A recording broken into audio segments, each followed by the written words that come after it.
એમાઇનના રાસાયણિક ગુણધર્મોમાં એમાઇન સંયોજનોની બેઝિકતા એ ટોપિક ઉપર આપણે ડિસ્કસ કરતા હતા. એક વિડીયો આની પહેલા પણ એના ઉપર આપણે મૂકી દીધો છે અને એનો આ કન્ક્લુડિંગ પાર્ટ હવે આ વિડીયો. લાસ્ટ વિડીયોની અંદર જે ટોપિકથી આપણે વાત પૂરી કરી હતી તમને વિચારવા માટે અમુક વસ્તુ આપેલી હતી એ તમારી સામે અત્યારે છે કે સામાન્ય સંજોગોમાં એમાઇન સંયોજન બેઝિક છે એની બેઝિકતા ઉપર અસર કરે કોણ? તો કે પ્લસ આઈ અને માઇનસ આઈ અસર. પણ એના સિવાયના બીજા બે ફેક્ટર પણ એમાઇનની બેઝિકતાને અસર કરતા હોય છે. એના ઉપર આજે આપણે ડિસ્કશન કરવાનું છે. મેં તમારી સામે ક્વેશ્ચન મૂકેલા હતા કે pKa ની વેલ્યુ જલીય દ્રાવણમાં મિથાઇલ એમાઇનની 3.38 છે પણ n મિથાઇલ એમાઇનની 3.27 છે. કારણ કે આના કરતા આની પ્લસ આઈ અસર વધુ છે. પરિણામે નાઇટ્રોજન સરળતાથી યુગ્મ કોકને આપી શકે. એટલે આના કરતા આ વધુ બેઝિક છે જલીય દ્રાવણ, એટલે આની pKa ઓછી છે.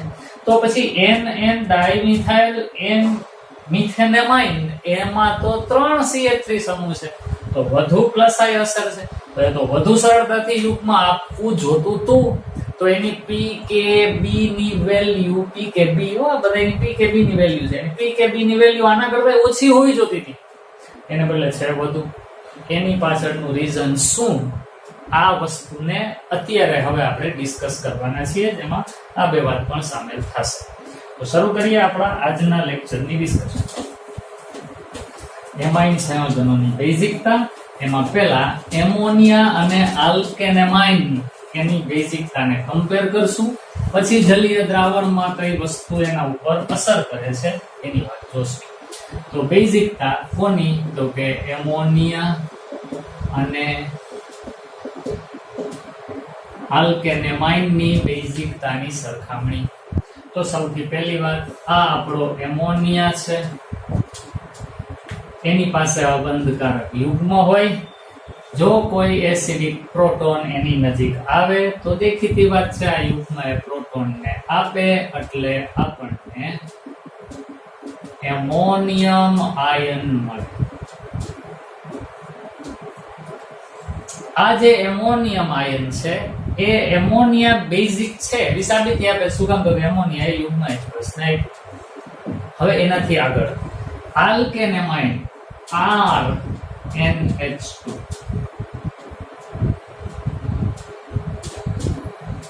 અને ત્યાં જો H+ એની નજીક આવે તો જોવાની વાત એ છે કે અહીંયા તો આલ્કાઇલ ગ્રુપ છે, ઇલેક્ટ્રોન દાતા સમૂહ છે, પ્લસ આઈ અસર ઉપજાવે એવું.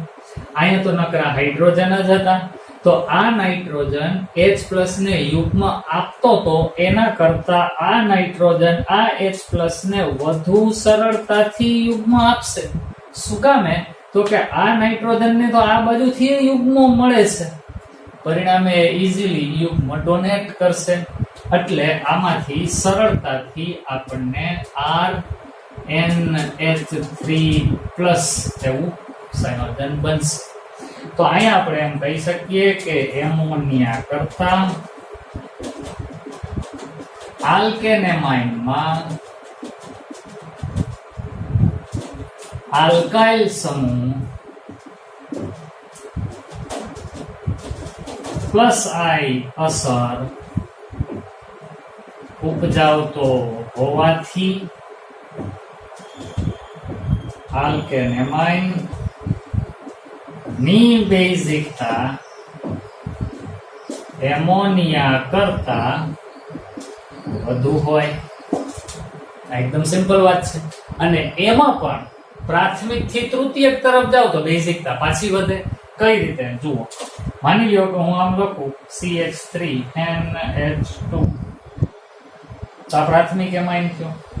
હવે દ્વિતીયક એમાઇન લખવો હોય તો મારે 2 CH3 એટેચ કરવા પડશે, અને તૃતીયક એમાઇન લખવો હોય તો મારે 3 CH3 એટેચ કરવાના થાય.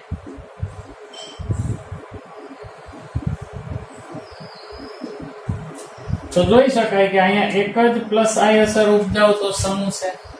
તો સ્વાભાવિક છે નાઇટ્રોજન તરફ યુગ્મ ધકેલે, એની બેઝિકતામાં વધારો થાય. પણ અહીંયા 2 પ્લસ આઈ અસર વાળા ગ્રુપ તો વધુ સરળતાથી કોકને યુગ્મ આપે. તો પ્રાથમિક એમાઇન કરતા દ્વિતીયક એમાઇનની બેઝિકતા વધુ હોય, અને આમાં તો વળી 3 ગ્રુપ છે, તો તૃતીયક એમાઇનની બેઝિકતા તો એના કરતાય વધુ થાય. પણ ક્યારે?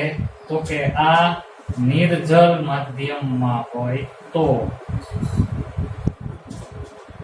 પાણીની હાજરી ના હોય, કોઈ દ્રાવક ના હોય, ત્યારે સ્વતંત્ર પ્રાથમિક એમાઇન કરતા દ્વિતીયક એમાઇન વધુ બેઝિક, દ્વિતીયક એમાઇન કરતા તૃતીયક એમાઇન વધુ બેઝિક. ક્યારે? સ્વતંત્ર અવસ્થામાં હોય ત્યારે જ. તો હવે પ્રશ્ન થાય કે જો એ પાણીમાં હોય તો શું? તો હવે એની વાત કરીએ. જલીય માધ્યમમાં એમાઇનની બેઝિકતા પર સોલ્વેશન અને અવકાશીય અવરોધ જેવા પરિબળો પણ અસર કરે. માટે તેમની બેઝિકતા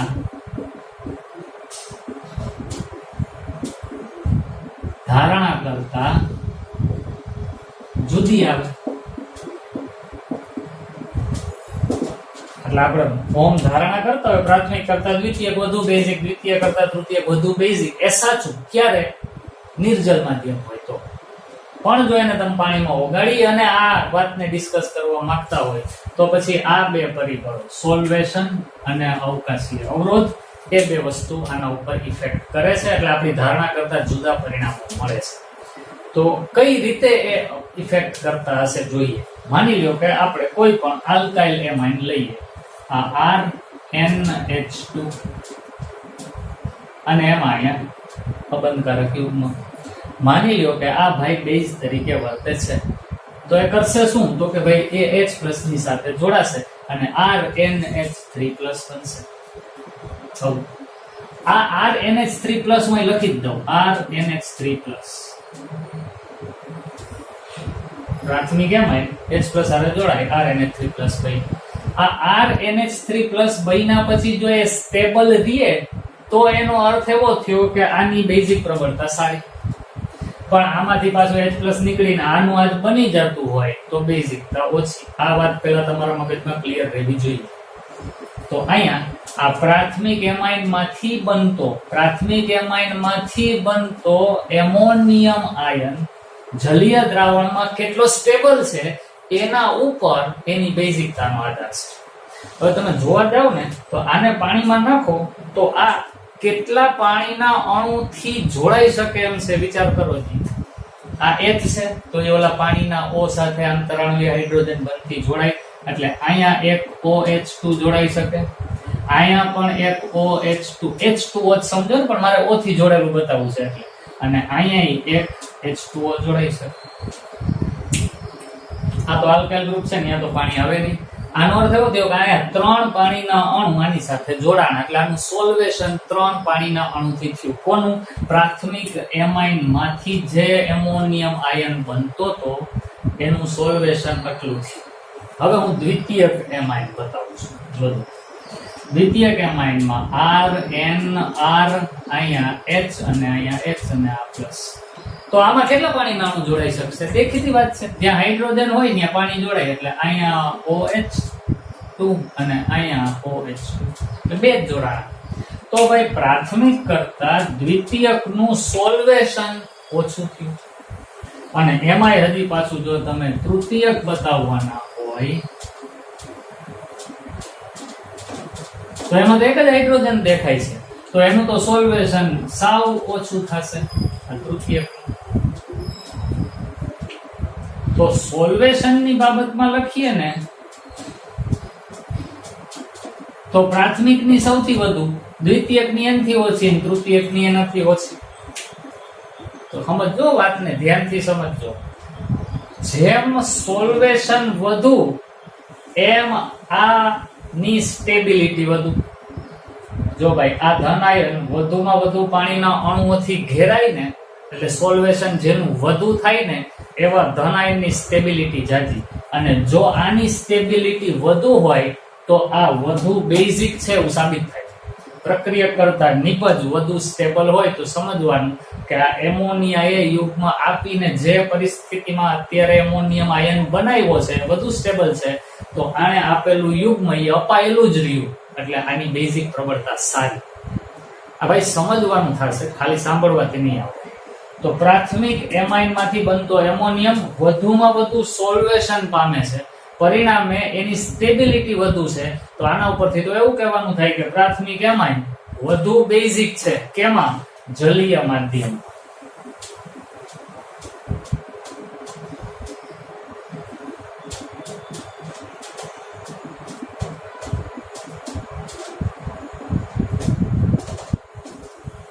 જલીય માધ્યમમાં પ્રાથમિક એમાઇન સૌથી વધુ બેઝિક. દ્વિતીયકનું સોલ્વેશન ઓછું થયું તો એ પ્રમાણમાં ઓછો બેઝિક હશે, અને તૃતીયકનું સોલ્વેશન તો હાવ ઓછું થાય છે તો એની બેઝિસિટી તો સાવ ઓછી હોવી જોઈએ. તરત જ એવો વિચાર આવે કે મેં જોઈએ એવું લખ્યું છે જ એવું નથી લખ્યું. આ બરાબર. નિર્જલ માધ્યમમાં પ્રાથમિક કરતા દ્વિતીયક એમાઇન વધુ બેઝિક, દ્વિતીયક કરતા તૃતીયક એમાઇન વધુ બેઝિક. પણ જલીય દ્રાવણમાં જેની સાથે પાણીના અણુ વધુ જોડાય એની સ્ટેબિલિટી વધુ, તો એની બેઝિકસિટી વધુ હોવી જોઈએ. પણ એટલું એ ઇન્ફોર્મેશન પૂરતી નથી, કારણ કે જો અહીં લખેલું છે આપણી ધારણા કરતા કંઈક જુદું જોવા મળે. ધારણા તો મેં એવી કરી કે આ સૌથી વધુ બેઝિક હોય જલીય માધ્યમમાં, આ એનાથી ઓછું, આ એનાથી ઓછું. પણ ખરેખર કેવું જોવા મળે છે એ મારે અહીં તમને લખીને બતાવવું છે. તો એના માટે મારે આને જવા દેવું પડશે.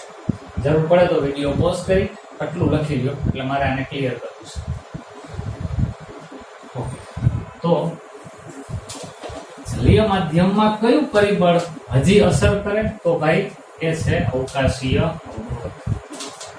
તો ક્રમ એવો છે, જલીય માધ્યમમાં આલ્કાઇલ એમાઇન માટે બેઝિકતાનો ક્રમ નીચે મુજબ છે. તો જો ધ્યાનથી કેવી રીતે લખું છું, કયા ઉદાહરણો લખું છું, ધ્યાનથી જો. CH3N CH3H દ્વિતીયક એમાઇન છે. CH3NH2 પ્રાથમિક એમાઇન છે. CH3N CH3 તૃતીયક એમાઇન છે. દ્વિતીયક, પ્રાથમિક, તૃતીયક. અહીંયા જલીય દ્રાવણમાં, આ બધી જલીય દ્રાવણની જ વાત ચાલે છે, એમાં આ સૌથી વધુ બેઝિક, પછી આવે પ્રાથમિકનો નંબર અને સૌથી ઓછું બેઝિક તૃતીયક છે. હવે આ કયો સમૂહ રાખ્યો છે? મિથાઇલ સમૂહ રાખ્યો છે. હવે એવી જ રીતના ઇથાઇલ સમૂહ હોય, C2H5N C2H5H દ્વિતીયક amine. C2H5N C2H5 C2H5 અને C2H5NH2. તો આ છે દ્વિતીયક, આ છે તૃતીયક અને આ છે પ્રાથમિક. તો અહીંયા જલીય દ્રાવણમાં ઇથાઇલ સમૂહ જોડાયેલો હોય તો બેઝિકતાનો ક્રમ આવો છે.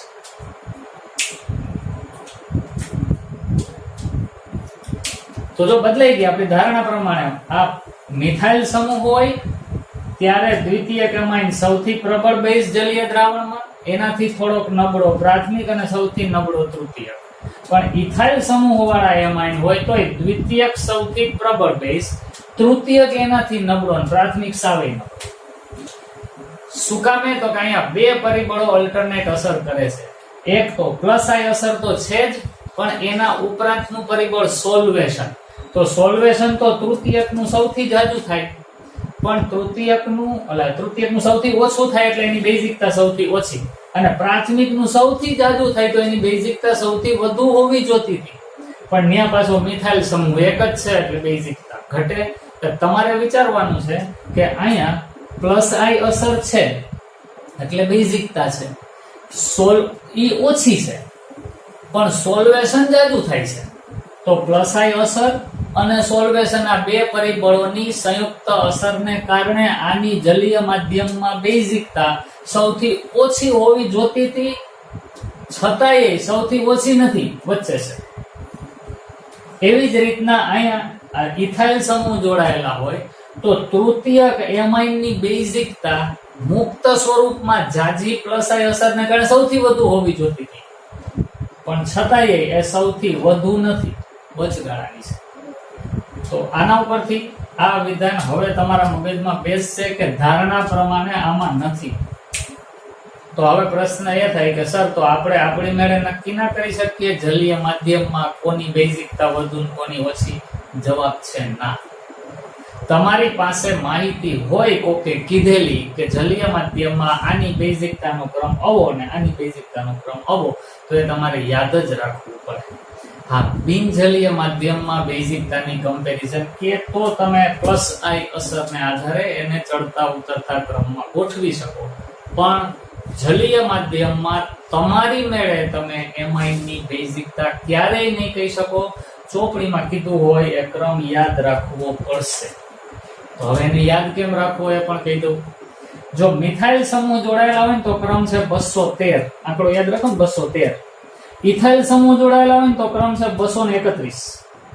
બગડાથી શરૂ થાય જ છે ભાઈ, આ આંકડા બદલાઈ જાય છે. અહીં 13 છે ને 31 છે, તો એને આડાવડું ન થાય એમ યાદ રાખવું હોય તો મિથાઇલ અને ઇથાઇલ. મિથાઇલ એટલે ઓછા કાર્બન, ઇથાઇલ એટલે વધુ કાર્બન.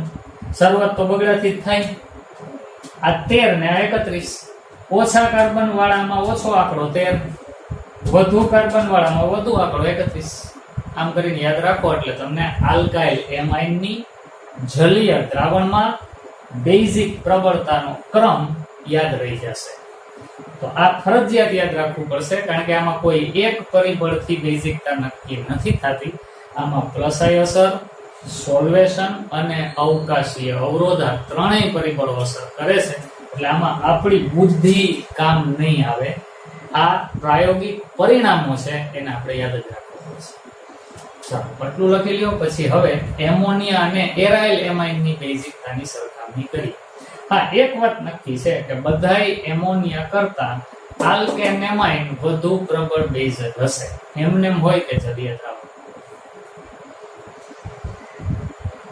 ઓકે, ચાલો જવા દઈએ હવે. અને એરાઇલ એમાઇન એ સરળ છે. એક આ ખાસ યાદ રાખજો બાળકો, ફરીથી એકવાર કહી દઉં. મિથાઇલ સમૂહ હોય તો 213, ઇથાઇલ સમૂહ હોય તો 231, પણ જલીય માધ્યમમાં જ. બિનજલીય માધ્યમમાં તો પ્લસ આઈ અસરને આધારે તમે બેઝિકતા સમજાવી શકો. ઓકે, અને આ પણ આપણી ધારણા પ્રમાણે આમાં જલીય માધ્યમમાં નહીં આવે. તો હવે બેઝિકતાની કમ્પેરિઝન એમોનિયા અને એનિલીનમાં કરીએ.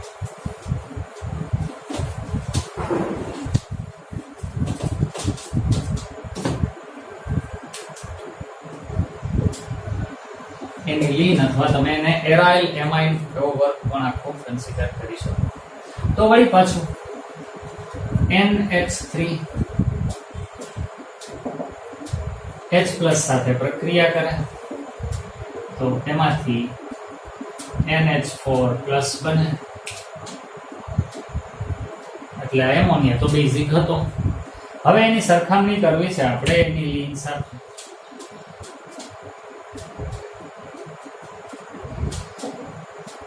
NH2 H+ સાથે પ્રક્રિયા કરે તો એમાંથી બનવાનું છે બેન્ઝીનની સાથે NH3+ હોય, એને કહેવાય એનિલિનિયમ કેટાયન. હવે જુઓ, એકદમ સિમ્પલ વાત. આના કરતા આ વધુ સ્ટેબલ હોય તો આની બેઝિક પ્રબળતા વધુ. સેમ વસ્તુ, આના કરતા આ વધુ સ્ટેબલ હોય તો આની બેઝિક પ્રબળતા વધુ. તો હવે પહેલા એના ઉપર ડિસ્કસ શરૂ કરીએ. આ વધુ સ્ટેબલ છે કે આ વધુ સ્ટેબલ છે એ આપણે ગોતવાનું. તો ગોતી શકો સંસ્પંદનને આધારે. આને કેટલા સંસ્પંદન બંધારણો છે? તો કે ભાઈ આમ એનિલિનિયમ કેટાયન અહીંયા લખી દો ને. એનિલિનિયમ કેટાયન ને માત્ર 2 જ સંસ્પંદન બંધારણો છે. ક્યાં ક્યાં? તો કે એક અહીંયા લખ્યું અને બીજું કયું? તો કે આ બંધ બદલાઈ ગયેલા દેખાતા હોય એવું. અને 2 જ સંસ્પંદન બંધારણો છે. પણ તમે એનિલિન ને જોશો ને તો એમાં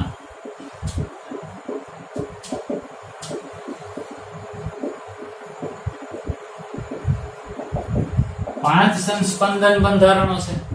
જુઓ આના 5. હવે તમને એ બધું બનાવતા આવડે હો ભાઈ, સારામાં સારી રીતે. આ એનિલિન, આ બંધ અહીંયા ટ્રાન્સફર થાય, આ અહીંયા થાય, તો એક સ્ટ્રક્ચર આવું બનશે. વળી પાછા ફેરવે રાખવાના. આ પાઈ બોન્ડ અહીંયા જતો રહીએ, અહીંયા ડબલ બોન્ડ બને તો સ્ટ્રક્ચર આવું બનવાનું.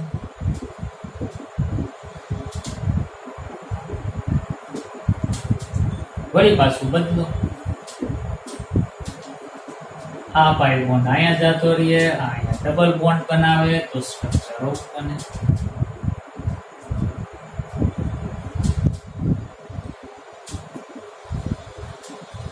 અને વળી પાછો આ પાઈ બોન્ડ હતો ત્યાં યુગ્મ બની જાય, અહીંયા ડબલ બોન્ડ બનાવે તો સ્ટ્રક્ચર આવું બને.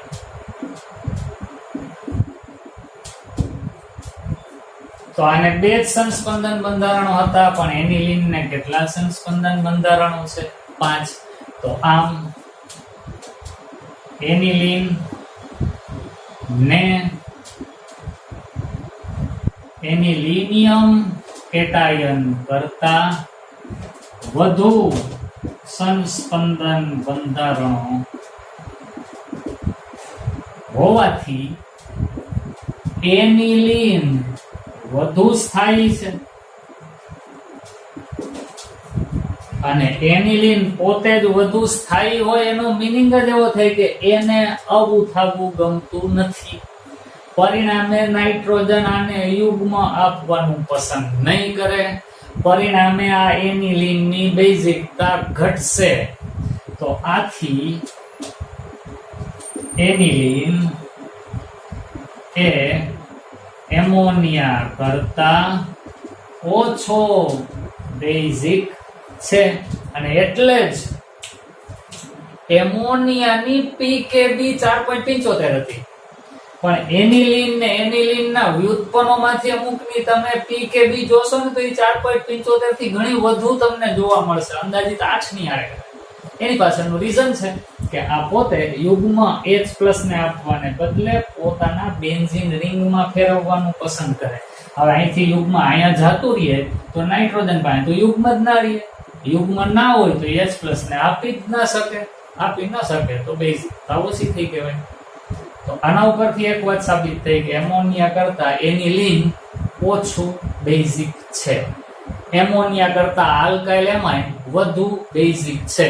તો હવે આ બે વાતને ભેગી કરો ને તો આવું થાય. સૌથી વધુ બેઝિક આલ્કેન એમાઇન, એનાથી થોડાક ઓછા એમોનિયા, અને સૌથી ઓછા એનિલિન અને એના વ્યુત્પન્નો. આટલું સમજાણું? વિડિયો પોઝ કરીને પહેલા આ લખી લો, પછી હજી એક વાત કહેવાની છે જેની આપણે ડિસ્કશન કરીએ. ઓકે, એ વાત એવી છે કે એનિલિનની બેઝિકતા એમોનિયા અને આલ્કેન એમાઇન કરતા ઓછી છે. કારણ આપણે સમજાય. પણ એવા એનિલિનની સાથે આ એનિલિનની સાથે જો આવો કોઈ સમૂહ જોડાયેલો હોય કે જે ઇલેક્ટ્રોન દાતા હોય, તો દેખીતી વાત ઇલેક્ટ્રોન પુશ કરે છે, તો નાઇટ્રોજન તરફ ઇલેક્ટ્રોન જાય છે, તો આ ઇલેક્ટ્રોન ઇઝીલી કોકને આપે. પરિણામે એનિલિન કરતા આવા ઇલેક્ટ્રોન દાતા સમૂહની હાજરીને કારણે એનિલિનની બેઝિકતા કરતા એની બેઝિકતા વધે. પણ જો આવા એનિલિનની સાથે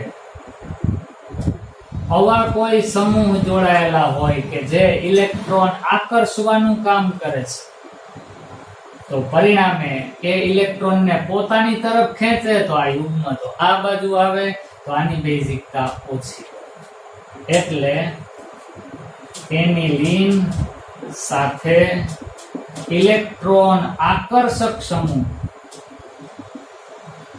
જેવા કે NO2 SO3H જોડાયેલા હોય ત્યારે તેની બેઝિકતા ઘટે છે, અને જો ઇલેક્ટ્રોન દાતા સમૂહો જેવા કે મિથાઇલ OH પછી X હેલોજન જોડાયેલા હોય તો બેઝિકતા વધે છે. તો આવા એમસીક્યુ તમારી જેઈ નીટની એક્ઝામમાં હોઈ શકે. નીચેના સંયોજનોનો બેઝિકતાનો સાચો ચડતો કે ઉતરતો ક્રમ કયો છે? એમાં આવા એનિલીનના જુદા જુદા વ્યુત્પન્નો આપેલા હોય અને તમારે એની બેઝિકતાના ચડતા ઉતરતા ક્રમમાં ગોઠવવાનું. તમારે એમાં આઈ ઇફેક્ટ અને એમ ઇફેક્ટ, મેઝોમેરિક ઇફેક્ટ અને ઇન્ડક્ટિવ ઇફેક્ટ, આ બે વસ્તુને કન્સિડર કરવી પડે. એને કન્સેપ્ટ એનો આપણા મનમાં બરાબર ચોખ્ખો હોવો જોઈએ, તો આપણે એના ક્વેશ્ચનનો આન્સર આપી શકશું. તમે એમસીક્યુ સોલ્વ કરશો એટલે તમને આ ટાઈપના ક્વેશ્ચન જોવા મળશે. ખાલી હું બોલું એના ઉપરથી નહીં અંદાજ આવે. તમે ક્વેશ્ચનને જ્યારે ફેસ કરશો ત્યારે ખબર પડશે કે આમાં આ રીતે આન્સર સુધી પહોંચે. તો આ હતા એમાઇન સંયોજનોના રાસાયણિક ગુણધર્મો. જે 30% સિલેબસ રિડ્યુસ થઈ ગયેલો છે અત્યારની પરિસ્થિતિમાં, એમ જોવા જઈએ તો આ ચેપ્ટર પૂરું. પણ ડાયઝોનિયમ સોલ્ટ ને એની પ્રક્રિયાઓ પણ ચેપ્ટરમાં છે, અને એ બહુ મહત્વનો પાર્ટ ચેપ્ટરનો છે જેઈ નીટ માટે ખાસ. તો હું એ ટોપિક પણ હજી ભણાવીશ, એટલે હજી 3 લેક્ચર આપણા આ ચેપ્ટરના થશે. પછી આપણે આના પછી 14મું ચેપ્ટર શરૂ કરશું. તો નેક્સ્ટ વિડીયોમાં પાછા મળીએ. ત્યાં સુધી